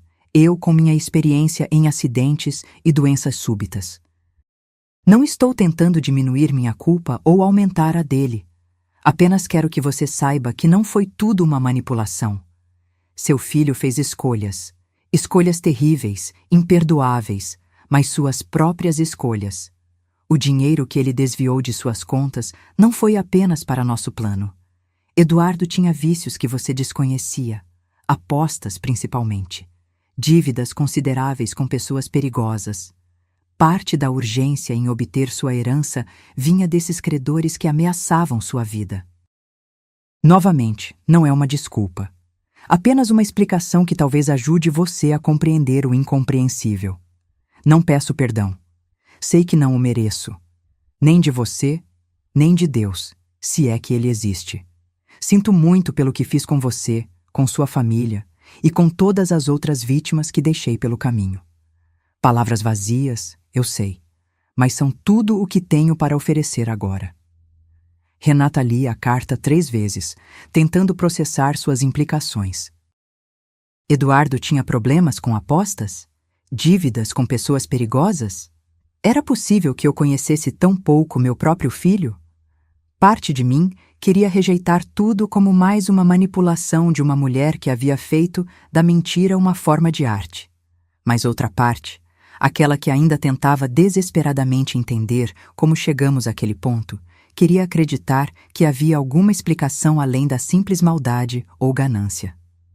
Mostrei a carta ao doutor Paulo, que prometeu verificar a veracidade das afirmações sobre a saúde de Renata e as supostas dívidas de Eduardo. Uma semana depois, ele confirmou. Renata realmente estava com câncer terminal, já em estágio avançado. E havia evidências substanciais de que Eduardo frequentava cassinos clandestinos e tinha dívidas consideráveis com agiotas antes de sua prisão. Isso muda algo para você, Dona Marta? Perguntou o advogado gentilmente. Refleti longamente antes de responder. Não justifica o que fizeram. Nada poderia justificar, mas ajuda a entender. E era verdade. A carta de Renata, por mais perturbadora que fosse, oferecia uma peça do quebra-cabeça que eu vinha tentando montar desde o início. Não era consolo, não era redenção, mas era um tipo de encerramento. Naquele mesmo mês, recebi outro comunicado inesperado. Um pedido formal de Eduardo para uma visita. Após 3 anos de silêncio, ele queria me ver. Consultei minha terapeuta, a doutora Helena, com quem vinha trabalhando desde o início dessa jornada. O que você quer fazer, Marta? Ela perguntou, em vez de oferecer uma resposta direta. Não sei, confessei. Parte de mim quer nunca mais vê-lo. Outra parte ainda quer entender. Ainda espera encontrar algum traço do filho que conheci. Qualquer decisão que você tomar será válida, ela assegurou. Não há certo ou errado aqui. Apenas o que você sente que pode suportar neste momento. Após dias de reflexão, decidi aceitar o pedido. Não por Eduardo, mas por mim mesma, para poder olhar nos olhos do homem que quase me matou e mostrar que havia sobrevivido não apenas fisicamente, mas espiritualmente, que sua traição não me destruiu. A sala de visitas estava mais cheia que da última vez. Eduardo já me esperava quando entrei, sentado rigidamente na cadeira de metal. Parecia mais velho, mais magro, mas estranhamente mais calmo que antes. havia uma quietude nele que não reconheci. Mãe, ele disse simplesmente quando me sentei à sua frente. Eduardo, respondi, surpresa com a firmeza da minha própria voz. Obrigado por vir. Não tinha certeza se você aceitaria. Eu também não tinha. Ele assentiu, aceitando minha honestidade. Imagino que não haja muito a dizer. Nenhuma palavra pode mudar o que aconteceu. Então por que pediu para me ver? Ele respirou fundo, como se reunindo coragem. Recebi sua carta de Natal, todos os anos. Era verdade. Apesar de tudo, eu enviava um cartão simples no Natal. Sem mensagens elaboradas, apenas de sua mãe, Marta, escrito à mão. Um gesto mínimo de reconhecimento que eu mesma não entendia completamente. Nunca respondi, continuou ele. Não sabia o que dizer. Ainda não sei. Não espero nada de você, Eduardo. Eu sei, e talvez seja isso que torna tudo ainda mais difícil. Ele olhou para suas mãos algemadas. Você tem todo o direito de me odiar, de me esquecer. Mas em vez disso, envia cartões. Por quê? A pergunta me pegou desprevenida. Por que, de fato, eu mantinha esse mínimo contato com o homem que planejara minha morte? Porque você ainda é meu filho, respondi finalmente. Não o filho que pensei ter criado, não o homem que pensei conhecer, mas ainda sangue do meu sangue. Mesmo depois de tudo? Mesmo depois de tudo. As palavras saíram mais facilmente do que esperava. Não significa que te perdoo. Não significa que confie em você. Significa apenas que não posso apagar 38 anos de vida compartilhada, mesmo querendo. Eduardo baixou a cabeça, e por um momento pensei ver lágrimas em seus olhos. Mas quando olhou para mim novamente, seu rosto estava composto. Estou mudando, mãe. Não digo isso esperando perdão ou para impressionar o Conselho de Liberdade Condicional. Digo porque é verdade. A terapia, o tempo aqui, me fizeram ver coisas que nunca enxerguei antes. Assenti sem comentar. Quantas vezes havia ouvido histórias de prisioneiros transformados apenas para reincidirem ao deixar a prisão? Como se lesse meus pensamentos, Eduardo continuou. Sei que palavras não significam nada. Ações são o que importa. E minhas ações destruíram nossa família, quase tiraram sua vida. Por que, Eduardo? A pergunta escapou antes que pudesse contê-la. Depois de tudo que passamos juntos, depois de tudo que fiz por você, como pôde planejar me matar por dinheiro? Ele não desviou o olhar. A resposta fácil seria culpar Camila, ou as dívidas de jogo, ou uma infância difícil que não tive. Mas a verdade é mais simples e mais difícil. Eu escolhi. Escolhi a ganância em vez do amor. Escolhi o caminho fácil em vez do certo. Escolhi me tornar um monstro. Sua honestidade crua me surpreendeu. Não havia autocomiseração em suas palavras, nenhuma tentativa de manipulação emocional. Soube sobre Camila? Perguntei. Sobre o câncer? Ele assentiu. Recebi uma carta semelhante à sua, imagino, sobre como fomos parceiros iguais no crime. E é verdade? Sim, não fui manipulado, pelo menos não mais do que quis ser. Vi em Camila uma oportunidade, assim como ela viu em mim. Passamos a próxima hora conversando, realmente conversando, talvez pela primeira vez em anos. Eduardo falou sobre sua luta contra o vício em apostas, que havia começado ainda na faculdade. Sobre como a dívida crescera até se tornar uma montanha sufocante. Sobre como conhecer a Camila em um cassino clandestino, não em uma festa com amigos, como haviam me contado. Falou também sobre a terapia na prisão, o grupo de narcóticos anônimos, o trabalho voluntário na biblioteca do presídio. Pequenos passos, longe de serem redenção, mas um caminho diferente do que havia seguido antes. Quando o tempo da visita acabou, levantei-me para sair. Eduardo fez o mesmo, as algemas tilintando levemente. Posso perguntar uma coisa? Disse ele hesitantemente. Sim? Você acha que um dia... Não agora, talvez nem nos próximos anos, mas algum dia Você poderia me perdoar? A pergunta pairou entre nós, pesada com implicações. Olhei para o homem à minha frente. Não mais o filho idealizado das minhas memórias, nem o monstro calculista do julgamento, mas alguém entre esses extremos. Alguém lutando para entender suas próprias escolhas terríveis, assim como eu. Não sei, Eduardo, respondi honestamente. O perdão não é algo que se possa forçar ou prometer. Se vier, virá no seu próprio tempo. Ele aceitou minha resposta com um aceno. Obrigado pela visita, mãe. Significa mais do que posso expressar. Saí da prisão naquele dia com sentimentos contraditórios. Não havia obtido todas as respostas que buscava. Talvez nunca obtivesse.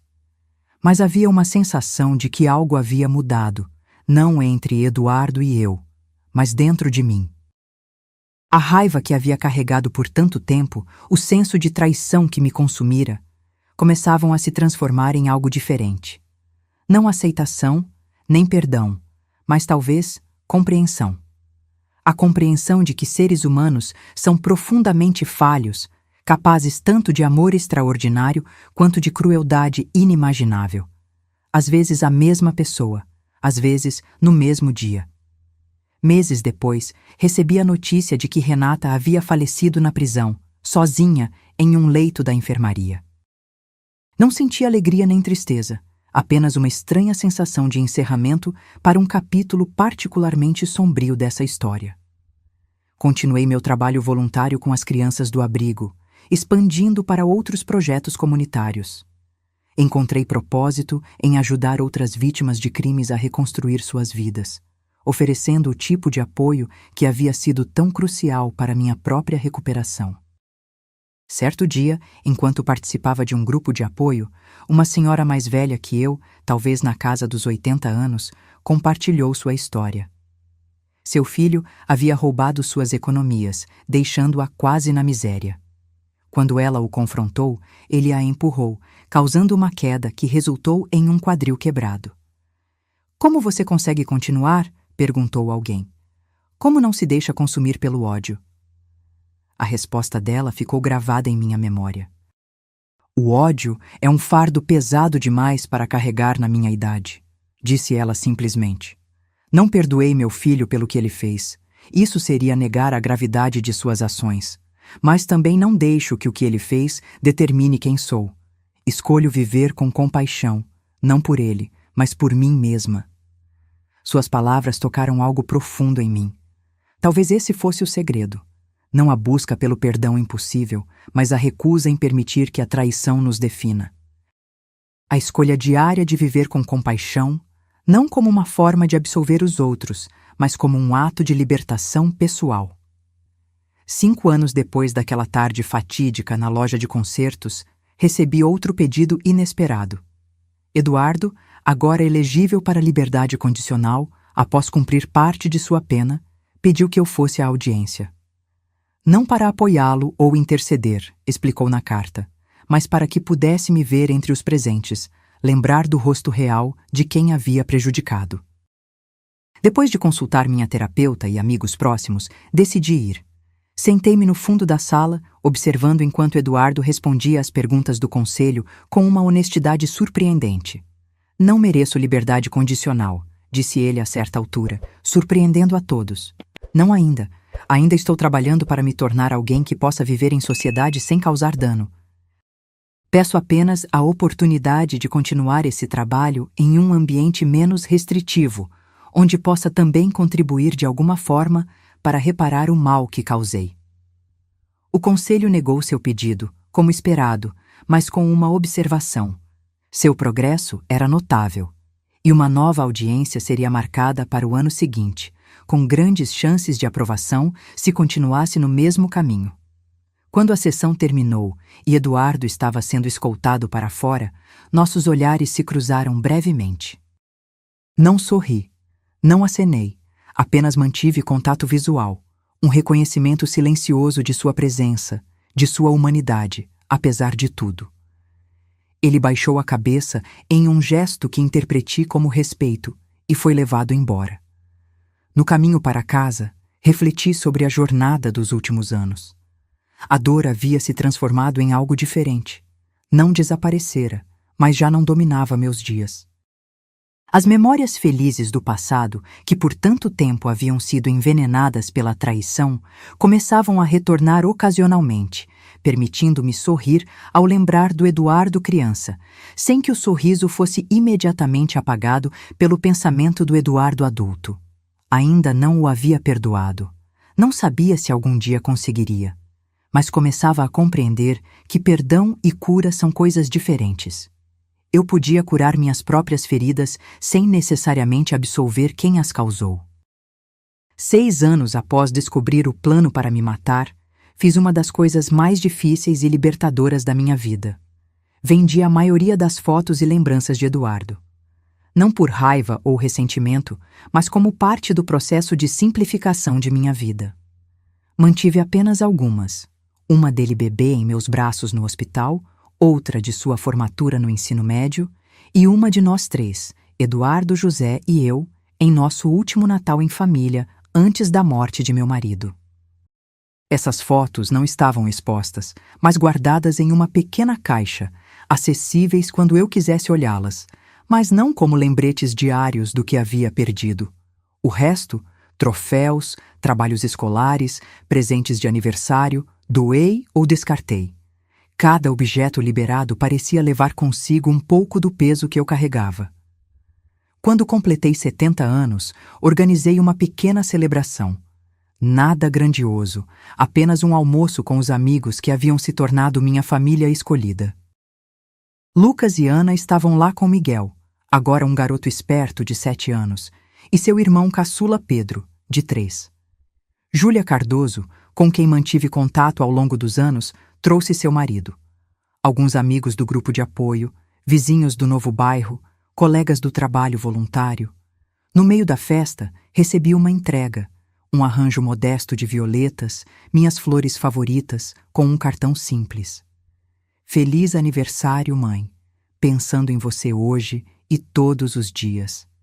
Eduardo. Mostrei o cartão a Lucas, incerta de como me sentir. O que acha? Perguntei.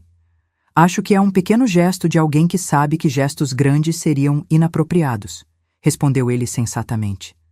Você não precisa fazer nada com isso além de reconhecer que existe. E foi o que fiz. Não respondi ao cartão, não mencionei as flores na próxima vez que enviei meu habitual cartão de Natal, mas também não as joguei fora. Coloquei-as em um vaso na cozinha e as observei florescer por semanas, um pequeno lembrete de que a vida continua de maneiras inesperadas. No mesmo ano, recebi outro pedido inesperado. Uma jovem editora havia ouvido minha história durante uma palestra que dei para um grupo de apoio a vítimas e queria que eu escrevesse um livro. Sua experiência poderia ajudar tantas pessoas, argumentou ela, especialmente idosos que são alvo de crimes financeiros cometidos por familiares. Inicialmente recusei. Expor minha vida, minha dor para estranhos parecia insustentável. Mas a ideia persistiu. Se meu sofrimento pudesse prevenir que outros passassem pelo mesmo, não teria sido completamente em vão. Comecei a escrever hesitantemente, algumas páginas por dia. O processo foi terapêutico de maneiras que não havia antecipado. Colocar a experiência em palavras, organizar o caos emocional em parágrafos coerentes, deu-me uma nova perspectiva sobre tudo o que havia acontecido. Trabalhei no manuscrito por quase 1 ano. Quando terminei, intitulei-o simplesmente Laços de Sangue. Não era uma obra literária refinada, mas era honesta, brutalmente honesta às vezes, sobre a complexidade das relações familiares, a vulnerabilidade dos idosos e o longo, tortuoso caminho da cura. O livro foi publicado no meu 71º aniversário. Não esperava muito. Talvez alguns leitores no grupo de apoio, talvez alguns profissionais que trabalhavam com vítimas de crimes. Mas algo sobre a história tocou um nervo exposto na sociedade. Os exemplares começaram a vender, lentamente no início, depois em números surpreendentes. Comecei a receber cartas e e-mails de pessoas compartilhando histórias semelhantes. Filhos que haviam roubado pais idosos. Pais que haviam sido abusados psicologicamente por filhos adultos. avós que haviam sido enganados, manipulados, abandonados. Mas também recebi mensagens de esperança. Famílias que haviam enfrentado traumas semelhantes e encontrado caminhos para a cura, mesmo que imperfeita. Relacionamentos que haviam sido reconstruídos, não como antes, mas de novas formas, com limites mais claros e expectativas mais realistas. O sucesso inesperado do livro me levou a palestras, entrevistas, convites para falar em conferências sobre abuso de idosos e crimes financeiros. Aos 71 anos, encontrei-me com uma nova carreira, um novo propósito, compartilhando minha história não como vítima, mas como sobrevivente. Foi durante uma dessas palestras, em um centro comunitário em São Paulo, que vi um rosto familiar na plateia. Uma mulher de meia idade, com olhos gentis e cabelos grisalhos, observando atentamente enquanto eu falava. Após o evento, ela se aproximou timidamente. Senhora Marta? Não sei se você se lembra de mim. Sou Elisa, ex-esposa do Eduardo. Fiquei momentaneamente sem palavras. Eduardo havia sido casado brevemente antes de Camila. Um relacionamento que durou apenas 2 anos e terminou alguns anos antes de ele conhecer a mulher que se tornaria sua cúmplice em crime. Conheci Elisa apenas superficialmente. Eduardo sempre arranjava desculpas para que ela não participasse dos encontros familiares. Claro que me lembro, Elisa. Como você está? Bem, considerando tudo. Ela hesitou. Li seu livro. Foi esclarecedor. Muitas coisas que não fizeram sentido na época do nosso casamento finalmente se encaixaram. Tomamos café após o evento. Elisa contou como Eduardo havia esvaziado suas contas bancárias antes do divórcio, como havia manipulado amigos mútuos para isolá-la, como havia feito com que ela duvidasse de sua própria sanidade quando confrontado com evidências de traições. O padrão já estava lá, comentei. Só não sabíamos reconhecer. Exatamente. E quando soube o que aconteceu com você anos depois? Ela balançou a cabeça. Senti tanta culpa por não ter alertado ninguém, por não ter visto os sinais mais claramente. Não havia como você saber que ele chegaria a esse ponto, assegurei. Eu vivi com ele por décadas e não percebi do que ele era capaz. Conversamos por horas.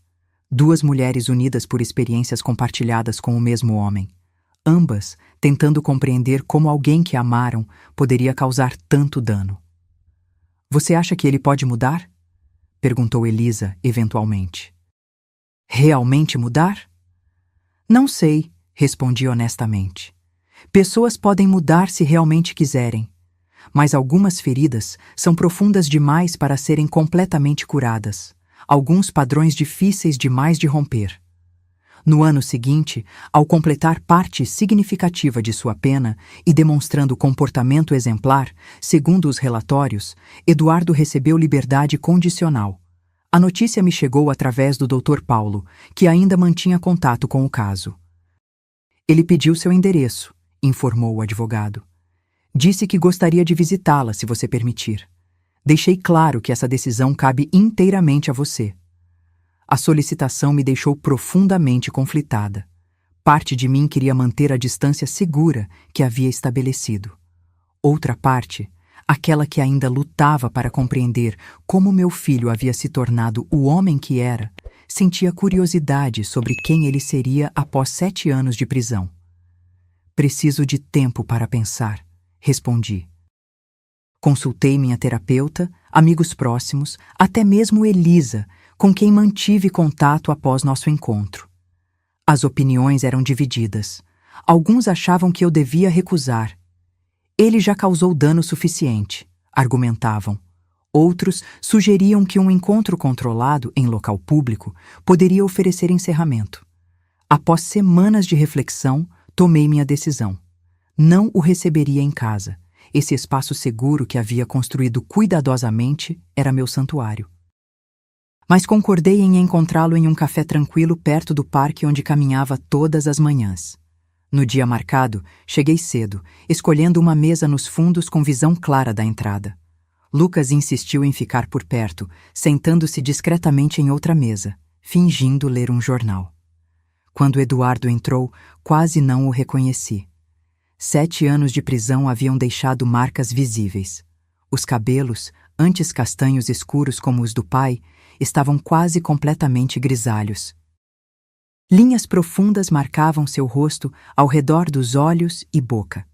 Caminhava com uma rigidez que não possuía antes. Nossos olhos se encontraram e ele parou momentaneamente, como se reunindo coragem, antes de se aproximar da minha mesa. Mãe, disse simplesmente. Eduardo, respondi. Sente-se. Ele obedeceu, colocando cuidadosamente uma pequena sacola de papel na mesa. Trouxe algo para você. Não é muito, mas... Ele empurrou a sacola em minha direção. Dentro havia um livro feito à mão, com capa de couro simples. Abri-o cautelosamente. Era um álbum de fotos, não de fotografias reais, mas de desenhos. Desenhos surpreendentemente bons de momentos de nossa vida familiar. Eduardo bebê nos braços de José. Eu lendo para ele, criança. Nosso piquenique no parque quando ele tinha 10 anos. O dia de sua formatura. Aprendi a desenhar na prisão, explicou ele, notando minha surpresa. Terapia pela arte. Comecei a tentar lembrar momentos felizes, para me ancorar em algo positivo. Folheei o álbum silenciosamente. Os desenhos captavam detalhes que havia esquecido. O laço específico dos sapatos que Eduardo usava na primeira escola, o padrão do vestido que eu usava em seu aniversário de 8 anos, a maneira como José inclinava a cabeça quando ria. É impressionante, comentei finalmente fechando o livro. Não espero que mude nada, disse ele rapidamente. Só queria que você soubesse que nem tudo foi mentira, que houve momentos reais, verdadeiros entre nós. Ficamos em silêncio por alguns instantes, o peso de 7 anos e inúmeras traições pairando entre nós. Li seu livro, ele falou finalmente. Meu advogado conseguiu uma cópia. Foi difícil de ler, ver tudo pelos seus olhos. Imaginei que seria. Você não me poupou. Não era esse o propósito do livro. Ele assentiu. Nem deveria ser. A verdade é importante, mesmo quando dói. Uma garçonete se aproximou e pedimos café. A normalidade da situação, mãe e filho tomando café em uma tarde tranquila, contrastava absurdamente com a realidade de nosso relacionamento fraturado. Como estão as coisas? Perguntei, mais por educação do que interesse genuíno. Onde você está morando? Em uma casa de transição para ex-detentos. É um bom lugar, administrado por uma ONG. Tenho meu próprio quarto, ajudo na manutenção do prédio. Estou procurando trabalho, mas... Ele deu de ombros. Não é fácil com o meu histórico. Imagino que não. Tenho uma entrevista na semana que vem, numa gráfica. Trabalho manual, mas honesto. A frase, trabalho honesto, soou estranha vinda dele, como se estivesse experimentando um conceito novo. E você? Perguntou ele. Além do livro? Lucas me contou que você está dando palestras. Sim, principalmente para grupos de apoio a vítimas e profissionais que trabalham com idosos. Nada glamuroso, mas significativo. Você parece bem, observou ele. Mais forte do que antes. A vida nos fortalece, geralmente através das experiências que preferiríamos evitar. Ele baixou os olhos para sua xícara de café. Eu queria poder voltar atrás, desfazer tudo. Mas não pode. Não, nenhum de nós pode. Terminamos nossos cafés em silêncio contemplativo.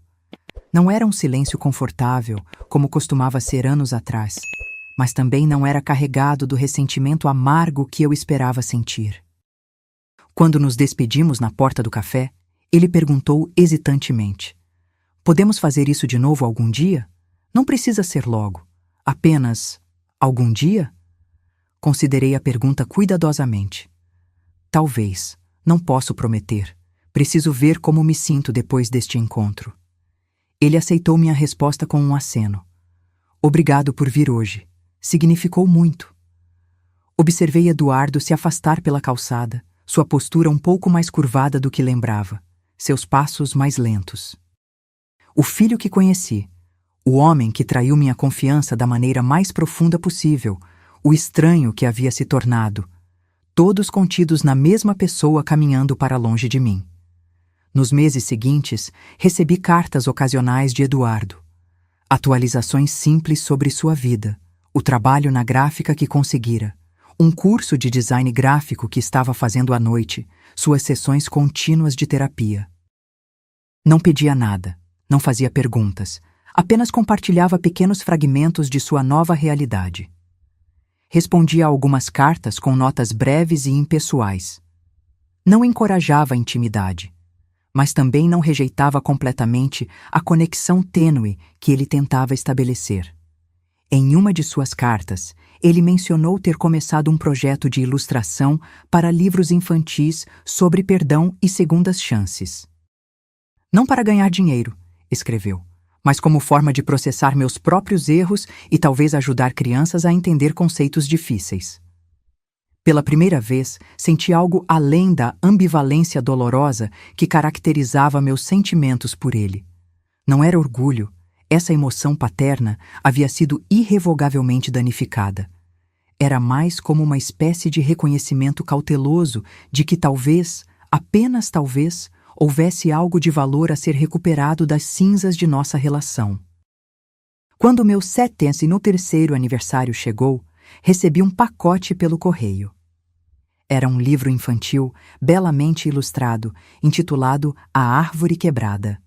Contava a história de um raio que atinge uma árvore majestosa, dividindo-a ao meio. A árvore, que antes abrigava tantos animais e oferecia sombra aos viajantes, agora estava danificada, aparentemente além do reparo. Mas lentamente, com o tempo, algo inesperado acontece. Da fenda profunda, novos brotos começam a surgir.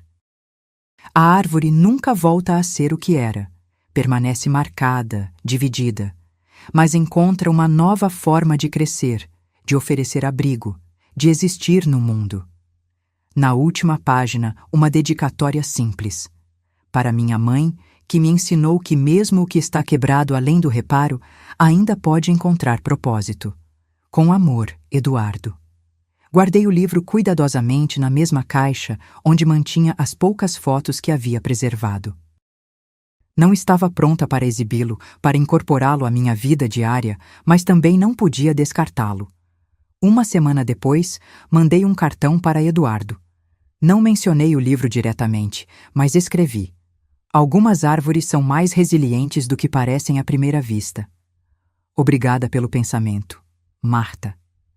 Era o mais próximo que conseguia chegar de um reconhecimento, de uma aceitação do que ele estava tentando fazer, sem comprometer a integridade da minha própria jornada de cura. No Natal daquele ano, aceitei seu convite para um almoço em um restaurante familiar. Foi um encontro breve, desconfortável em muitos momentos, mas também pontuado por lampejos inesperados de conexão genuína. Conversamos sobre livros, sobre seu trabalho, sobre minhas palestras, tópicos seguros, distantes do abismo que ainda existia entre nós. Nos anos seguintes, estabelecemos uma rotina cautelosa. Encontros ocasionais em locais públicos, cartões em datas especiais. Ligações telefônicas curtas e infrequentes. Nunca mencionávamos diretamente o passado, o crime, a traição. Era um acordo tácito, não para esquecer, mas para permitir que algo diferente, algo novo, tivesse espaço para existir ao lado da dor. Não era perdão, não completamente. Não era reconciliação no sentido tradicional. Era algo mais complexo, mais nuançado, um reconhecimento mútuo de que, embora algumas pontes não possam ser reconstruídas depois de queimadas, novos caminhos, diferentes e imperfeitos, podem eventualmente emergir.